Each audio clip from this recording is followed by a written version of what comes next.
நம்ம பகவானுடைய சரணத்தை பிடிச்சுட்டா அவன் கர்த்தும் அகர்த்தும் அந்யதா கர்த்தும் சக்தன் சமஸ்தானத்தை கொடுப்பார். அது போல இது வேற யாராவது பண்ண முடியுமான்னா பகவானை தவிர இன்னொருத்தர் பண்ணலாம். யாருன்னா குருநாதர் பண்ணுவார். என்ன பண்ணுவார் அந்த குருநாதர்னா, நீ பாஷண்டியா இருப்ப, உனக்கு யோகிதையே இருக்காது. அந்த சமயத்துல அவரை போய் நீ பண்ண வேண்டியதெல்லாம் ஒண்ணுதான், நமஸ்காரம். நமஸ்காரம் பண்ணினே ஆனா உனக்கு என்ன பண்ணணுமோ அந்த உபதேசத்தை தகுந்தவாறு உபதேசம் பண்ணுவார். உன்கிட்ட எதிர்பார்க்க மாட்டார். அந்த நாமம் என்ன பண்ணும்னா உன்னை திருத்தி கொண்டு வந்துவிடும். திருத்தி கொண்டு வந்த நாமத்தினாலேயே நீ மேம்பட்டு விடுவ. அது மட்டும் இல்ல, பகவான அவரே பிடிச்சு கொடுத்துருவார். உன் கையில உனக்கு 8வது திசையில இருப்பார் பகவான். ஆனா குரு நினைச்சாருன்னா அவர் உன் கை கிட்ட கொண்டு வர முடியும். எப்படின்னா ஒன்ன வச்சு பகவான் வரமாட்டார். அந்த குரு சொன்னார்னா பகவான் கேட்ப. ஏகநாதர் சரித்திரத்திலேயே அப்படிதான். இந்த ஏகநாதர் பகவான் அந்த ஜனார்தன சுவாமிக்கு சுசுரூஷ பண்ணிட்டு இருக்க 13 வருஷ காலம். உடனே அந்த ஜனார்தன சுவாமி சிசுரூஷன் இப்படியே பண்ணிட்டு இருக்கியப்பா, உனக்கு வேற எதுவுமே வேண்டாமா? எதுவும் வேண்டாம். இல்ல உனக்கு படிப்பு வேண்டாம், பணம் வேண்டாம், எதுவுமே வேண்டாம்னு நீ இப்படியே இருந்துட்டே இருந்தானா நான் கடனாளி ஆயிடும். நீ ஆத்துக்கு போய் கிரகஸ்தாசிரமத்துல இருந்து அமுச்சு வச்சுட்டார் இந்த ஏகநாதரை. அவரும் இது போல இருக்கிற காலத்துல அந்த ஜனார்தன சுவாமி பார்த்தார். 13 வருஷம் சிசுரூஷம் பண்ணியிருக்கான், இவனுக்கு ஏதாவது ஒண்ணு கொடுக்கணும். என்ன கொடுக்கலாம் அப்படின்னு பாக்குற. அவருடைய உபாசனாமூர்த்தி தத்தாத்திரேயர். அவரை வேண்டார். தத்தாத்திரேயர் பிரத்யட்சமாகிறார்.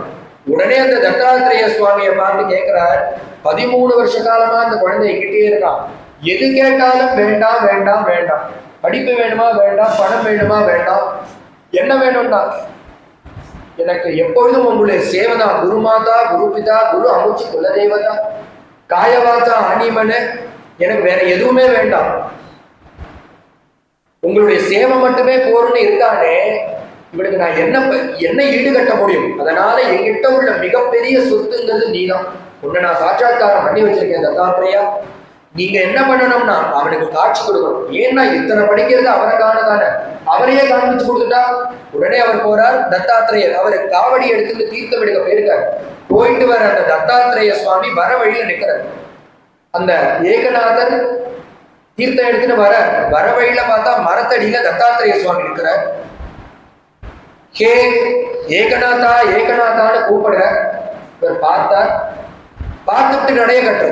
உடனே அந்த ஏகநாதரை கேட்கிறார். அந்த தத்தாத்திரேய சுவாமி கேட்கிறார், ஏகநாதா நான் யாருன்னு உனக்கு தெரியுமா? ஓ நன்னா தெரியுமே. தத்தாத்திரேய சுவாமி, தத்தாத்திரேய பகவான் நீங்கள் பார்த்தாலே தெரியுது. தத்தாத்திரேய பகவான் பார்த்தாலே தெரியுதுங்கிற பகவான்னு சொல்லிட்டு பார்த்துட்டு நடைய கட்டுறையே. என்னடா அலட்சியமா போற, யாராடா பட்டதாந்த மாமாங்கிறது போல சொல்றியே, உனக்கு அவ்வளவு சுலபமா இருக்கா? உங்க குரு சொன்னாருன்னா காட்சி கொடுக்குறேன். என்னை நீ பார்க்கணும்னா கோடிக்கணக்கான வருஷம் தபசு பண்ணணும். அப்படி இருக்க நான் குரு சொன்னான்னு கொடுத்தா நீ அலட்சியப்படுத்திட்டு போயிட்டே இருக்கியே. அவர் சொன்னார், நான் உங்களை காட்சி கொடுக்க சொன்னேனான்னு. நீங்க என் குரு சொல்லியிருக்காரு வந்திருக்கேன். நான் உங்ககிட்ட கேட்டேன், நான் உங்களை பார்க்கணும்னு கேட்டேன்னா, உங்களை குறிச்சு தபஸ் பண்ணேன்னா எதுவுமே பண்ணல. என் குரு சொன்னான்னு நீங்க கொடுத்துருக்கேன். எனக்கு எதுவுமே வேண்டாம். என்ன வேணும்னா என்னுடைய குருநாதனுடைய சேவை மட்டும்தான் எனக்கு வேணும், வேற எதுவுமே வேண்டாம்னு சொல்லி கிளம்பி போயிட்டே இருக்க. இங்க துக்காராம் சுவாமிகள் சொல்றாரு, அந்த குரு நினைச்சா பகவானே கொடுக்க முடியும், அதையே வேண்டான்ட்டார் அந்த ஏகநாத சுவாமி. தனக்கு சமமா பண்ணக்கூடிய ஒரே ஆள் யாருன்னா குருநாதர் தான். துக்காராம் சுவாமி சொல்றார், அந்த குருநாதர் உபதேசத்தை பண்ணி பகவானே பிடிச்சு கொடுப்பார். அந்த பகவான பிடிச்சு கொடுக்கறதுக்கு இந்த துக்காராம் சுவாமிகள் ஒரு அரங்கத்துல சொல்றார். எப்படி பிடிச்சு கொடுப்பாருன்னா, லோக பரிசாட்சி நாசாகே உபமா. குருநாதரையும் வேற ஒரு வஸ்துவையும் கம்பேர் பண்ணி சொல்லணும்னா, ஒரு ஸ்பரிசமணின்னு ஒரு மணி, அந்த மணியை எடுத்து தொட்டோமே ஆனால், அந்த மணி நம்ம கிட்ட இருக்கு, அதை நம்ம தொட்டோமே ஆனால், அதாவது இந்த மைக்க தொட்டா இந்த மைக்கு தங்கமாயிடும், இந்த மேதைய இந்த டம்ளாரை தொட்டா டம்ளார் தங்கமாயிடும், இந்த மேதையை தொட்டோம்னா அது தங்கமாயிடும், கதவை தொட்டா கதவு தங்கம். இது போல எதை எதை தொடரோமோ அதெல்லாம் தங்கமாயிடும். அதுதான் அந்த ஸ்பரிசமணியுடைய ஒரு தனித்துவம், தனித்தன்மை.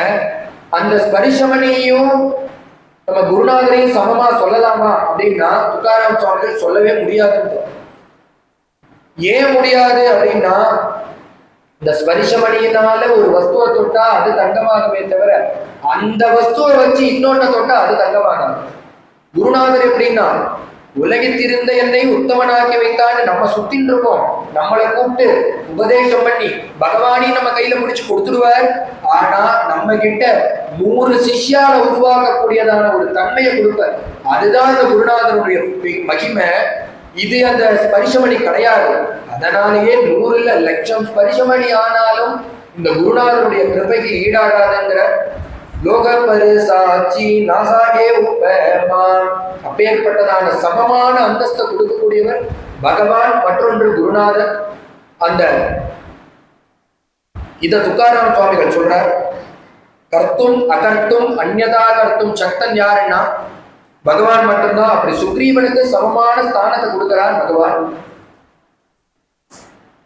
கொடுத்துட்டு போய் சொல்றார், நீ போய் ஓய்வு எடுத்துக்கோ, மழை காலம் முடிஞ்ச பிறகு என்னை வந்து பாருங்கிறார். ஏன்னா தான் கஷ்டத்துல இருக்கார். ஆனா அந்த காலத்துல பக்தனுக்கு சுகத்தை கொடுக்கிறார் இந்த பிரபு. போனா நன்னா ரெஸ்ட் எடுத்துட்டு சுகமா போகபோக்கியத்தை அனுபவிச்சுட்டு இருக்கான் அந்த சுக்ரீவன். மழை காலம் முடிஞ்சது. ஆனா பார்த்தா அவன் வரவே இல்லை. சுவாமிக்கு கோபம் வந்துடுது. நச்சசம் தச்சசம் குச்சித பந்தா ஏனவாலி கதோ கதஹ சமயே திஷ்ட சுக்ரீவ மாம்பாலி பதமன் பகாஹ. லக்ஷ்மண சுவாமியை கூப்பிட்டார் சுவாமி. லக்ஷ்மணா, நீ போய் அந்த சுக்ரீவனுக்கு ஒரு வார்னிங் கொடுத்துடுவா. என்ன வார்னிங்னா, அவனுடைய அண்ணாவான வாலி போன உலகத்து இந்த வாலி போன லோகத்தினுடைய கேட் இன்னும் சாத்தலன்னு சொல்லு.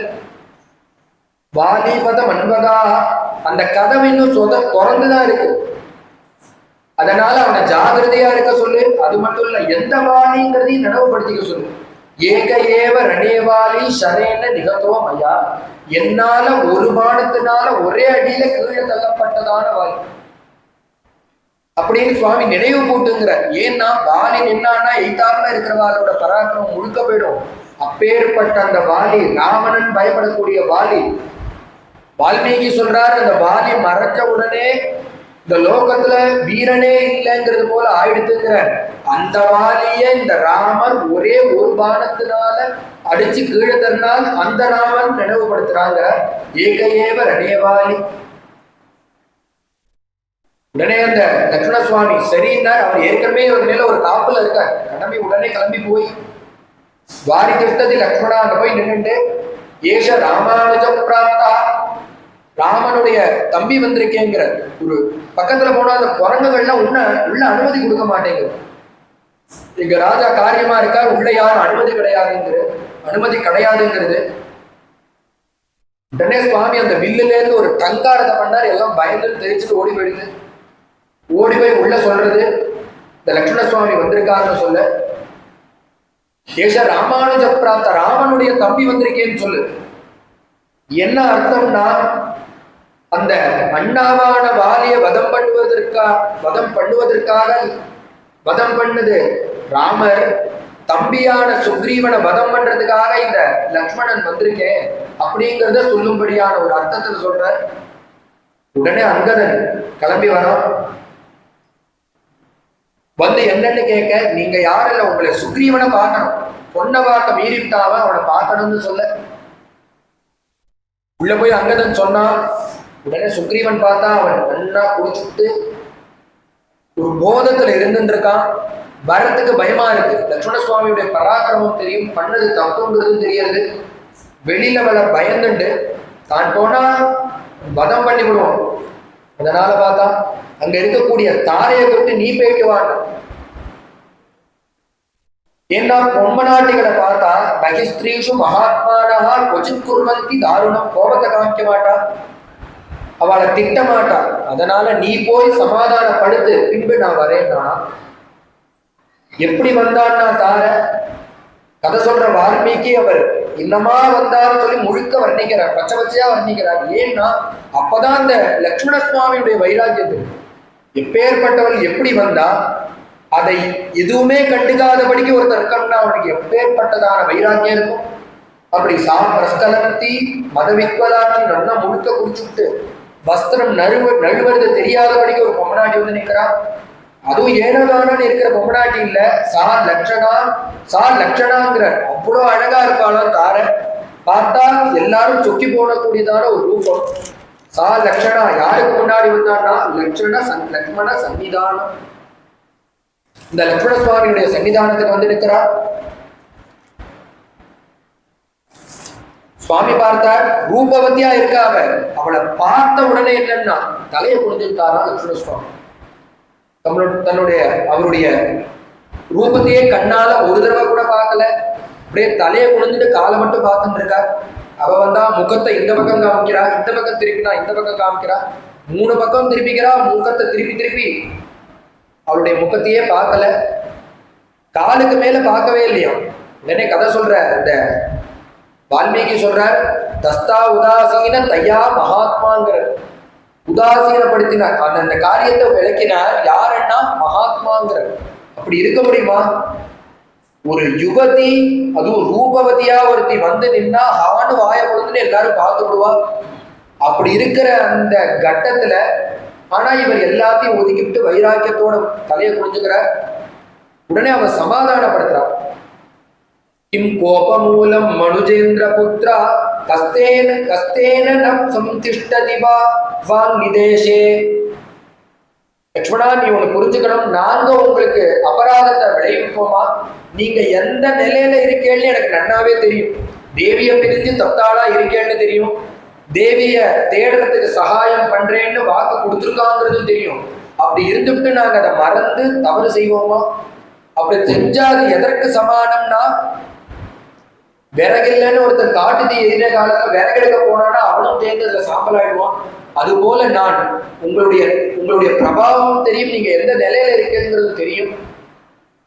அப்படி இருக்கும்போது நாங்க தப்பு பண்ணுவோமா? இது தப்பு பண்ணதா அர்த்தம் கிடையாது. நாங்க கொஞ்சம் நிலம் மறந்து இருந்துட்டோம். எது போலன்னா, ந காமதந்திரே தவ புத்திரஸ்தி தம்பையதாமன்யு வசம் பிரபன்னா நதேச காலோகினி பார்த்த தர்மம் உபேட்சதே நிர்வர்த்தலஜ்ஜான்.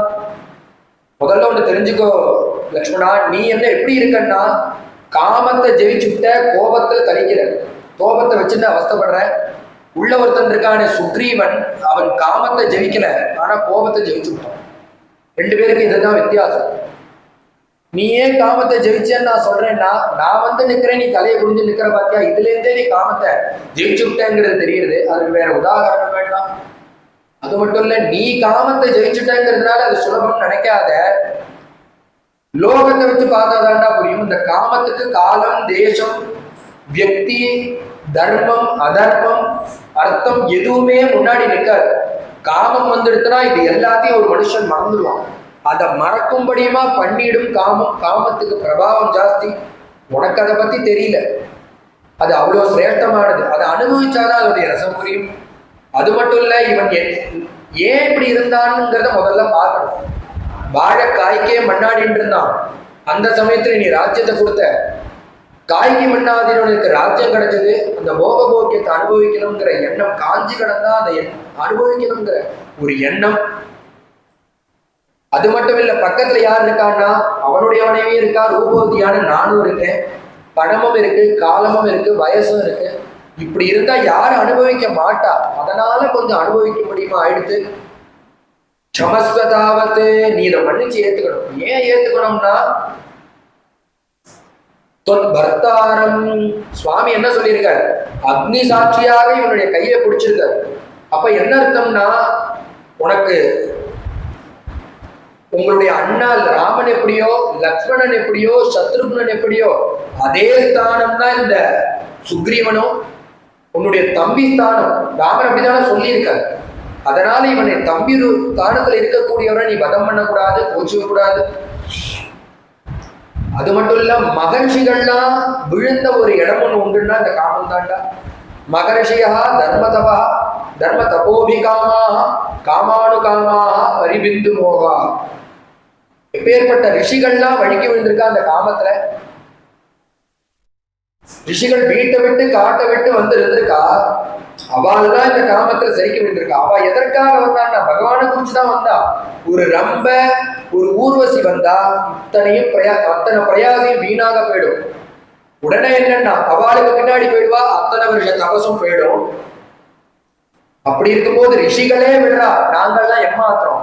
அயம் பிரகிருத்தியாக சபல கபிஸ்து, சபலம் கபிஸ்து, சபலஹா கபிஸ்து, நாங்க இருக்கிறதுலயே ஒரு வானர ஜாதி, அதுலயும் சபலமான வானர ஜாதி.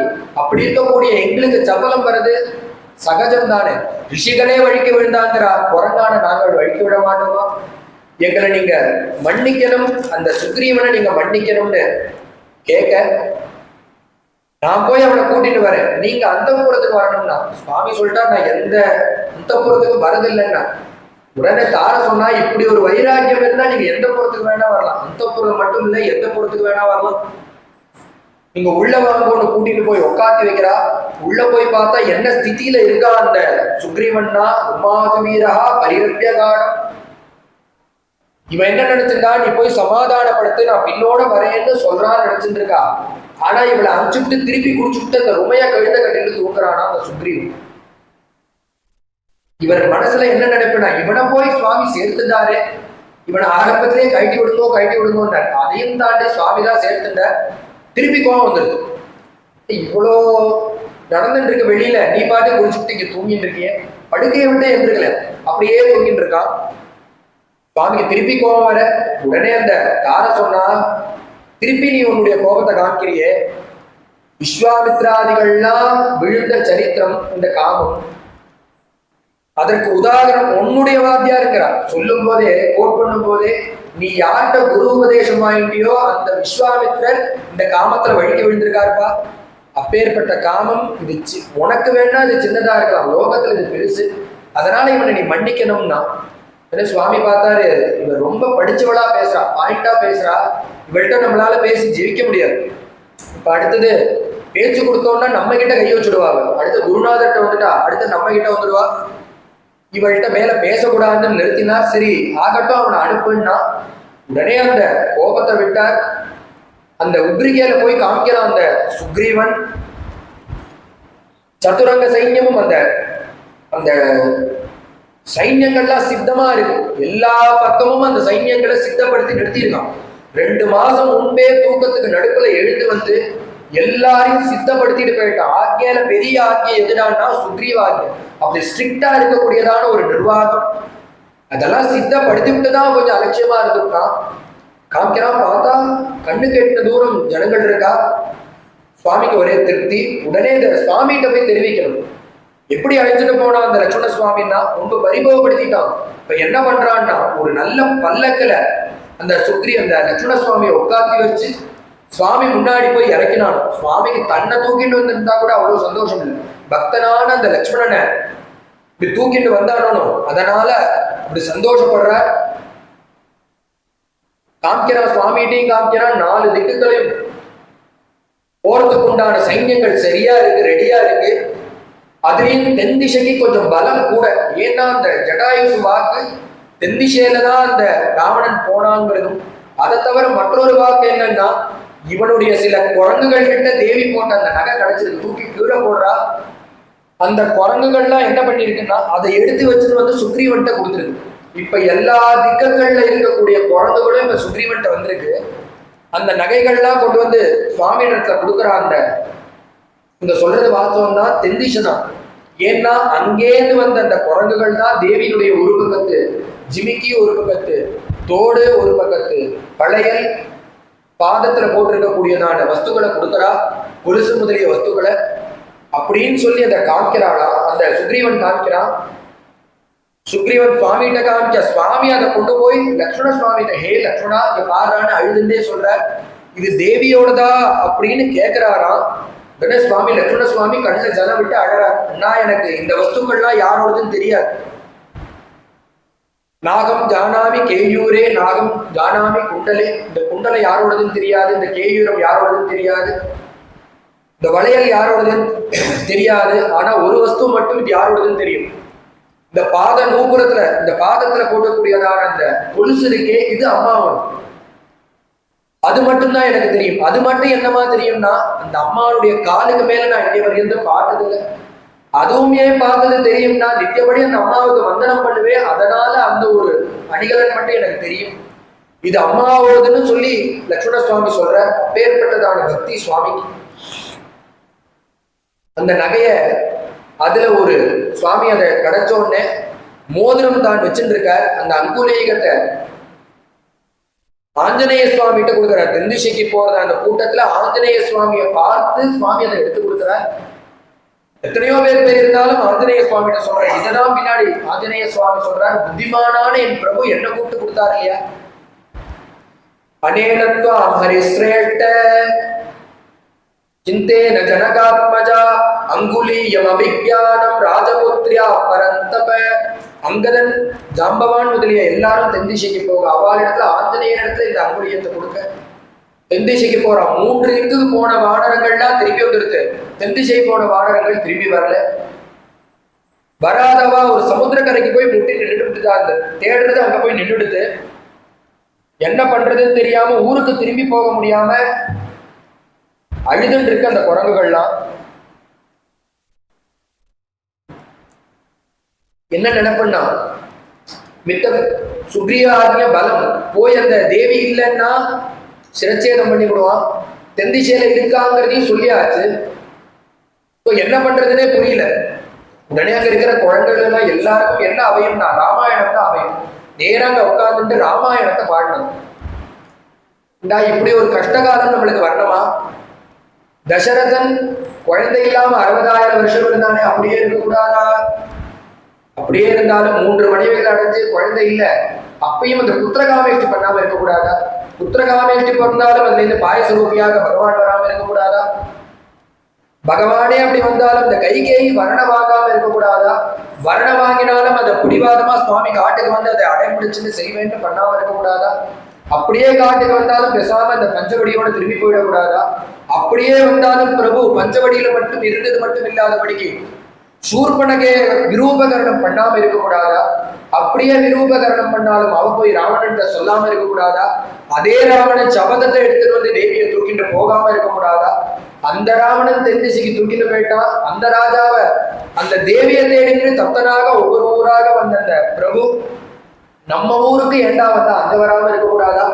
வந்தவன் பம்பா தீரத்தை நம்ம பிரபுவோட ஏன் சக்கியம் பண்ணிட்டான், நம்ம ராஜாவோட, அது பண்ணிக்காம இருக்கக்கூடாதா? அப்படியே சக்கியம் பண்ணி வாலிவதம் பண்ணி சக்கியம் பண்ணிட்டாலும் நம்மள அந்த கூட்டத்துல கூட தேட அனுப்பாம இருக்கக்கூடாதான்னு மொத்த ராமாயணத்தையும் சொல்றத உட்காந்துட்டு இப்படி அழுதுட்டே சொல்ற. இப்படி ஒரு கஷ்டகாலம் நம்மளுக்கு வந்துருந்தேன்னு ராமாயணத்தினாலேயே அந்த கஷ்டகாலத்தை புலம்ப. உடனே அங்க இருக்கக்கூடிய ஜட்டாயுசு உடைய அண்ணா சம்பாதின்னு ஒரு குரங்கு ரக்க பூசிக்கு அங்க கடக்கு கடலோரமாக.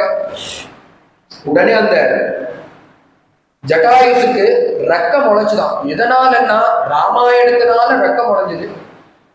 அவர் யாருன்னா வினதா கத்ருன்னு 2 பேர். அவளுக்கு அருணன் கருடன் அண்ணா தம்பிகள் 2 பேர். அவளுக்கு அருணனுடைய குழந்தையான சம்பாதி ஜடாயு. அந்த சம்பாதிக்கு சின்ன வயசுல கருடன் சூரியன் தொட போக அதை காவந்து பண்றதுக்காக சம்பாதி பக்கத்துல போக அவருடைய அந்த ரெக்கைகள் பொசுங்கி கீழே விழுந்துடுது. ஜட்டாயுசுங்கிறவர் தான் அந்த சுவாமிக்கு உபகாரம் பண்ணி அங்க ஜீவனை விட்டார்.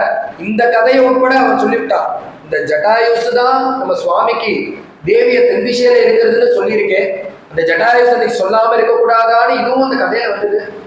ஜட்டாயுசுன்னு அந்த பேரை சொன்னோன்னு யாருன்னு கேட்க, என்னுடைய அண்ணா அது ஜட்டாயுசு.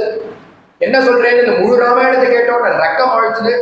ரெக்க முளைச்ச உத்தரட்சணம் நேரா ஒரு வட்டம் அடிச்சுது. தென்திசையினுடைய அந்த முனையில போய் பார்த்துட்டு அசோகவனம் தெரியுது, லங்க தெரியுது, அசோகவனம் தெரியுது. அந்த அசோகவனத்துல பதிவிரதா ஸ்திரியான தேவியும் கண்ணுல தெரியறான்னு இங்க வந்து சொல்லிவிட்டு பறந்து போயிடுச்சு அந்த சம்பாதி. என்னன்னா ராமாயணம் கேட்டா இந்த அந்த பொசுங்கி போன ரெக்க உட்பட முளைச்சு கொடுத்த அந்த பட்சிகளுக்கு உடனே தேவி இங்கதான் இருக்கான்னு தெரிஞ்செடுத்துப்ப. உடனே அங்க போகணுங்கிறத முடிவு பண்றா. ஒவ்வொருத்தர் ஒவ்வொன்னு பேசுறா. யாரால போக முடியும், எத்தனை யோஜனை போக முடியும்? ஒருத்தர் சொல்றா 100 யோஜனை, ஒருத்தர் 90 யோஜனை, ஒருத்தர் 150 யோஜனை, ஒருத்தர் நான் அந்த கடலை தாண்டி விடுவேன், ஆனா திரும்பி வரதுக்கு தான் வழி தெரியாது. என்னால 100 யோஜனையும் போயிட முடியும், ஆனா திரும்பி வர தெரியாது. ஒருத்தர் 150 போயிடுவேன், ஆனா திரும்பி வர தெரியும். இது போல ஒவ்வொருத்தர் ஒவ்வொரு விதமான லட்சியங்களை சொல்லி இப்படி போக முடியும் போக முடியாதுங்கிற வர்த்தமானத்தை சொல்லிட்டு இருக்கா. இந்த கூட்டத்துல ஒருத்தர் மட்டும் தனியா உட்கார்ந்து இருக்கா. யாருன்னா ஆஞ்சநேய சுவாமி. அவருக்கு எப்பொழுதும் என்ன சிந்தனம்னா, ராமகாவா ராமத்யாவா, ராமனுடைய நாக்கு வாக்குல இருக்கும், ராமனுடைய தியானம் மனசுல இருக்கும். ஏகாந்தமாக இருந்து கொண்டு ராம தியானம் பண்ணிட்டு இருக்கார். அவர்கிட்ட போய் இந்த ஜாம்பவான் இந்த விற்த்தாந்தத்தை அடத்தனையும் சொல்ற. தேவி அங்கதான் இருக்கான்னு இந்த சம்பாதி சொல்றது, இந்த தாண்டனம் அவாவா ஒவ்வொருத்தர் ஒவ்வொரு யோஜனை சொல்றா. நீங்க நினைச்சேன்னா போலான்னு அவருடைய பிரபாவத்தை சொல்ல, உடனே அவரை அறியாமலே அவருடைய பிரபாவம் அவருக்கு தெரிய வருது.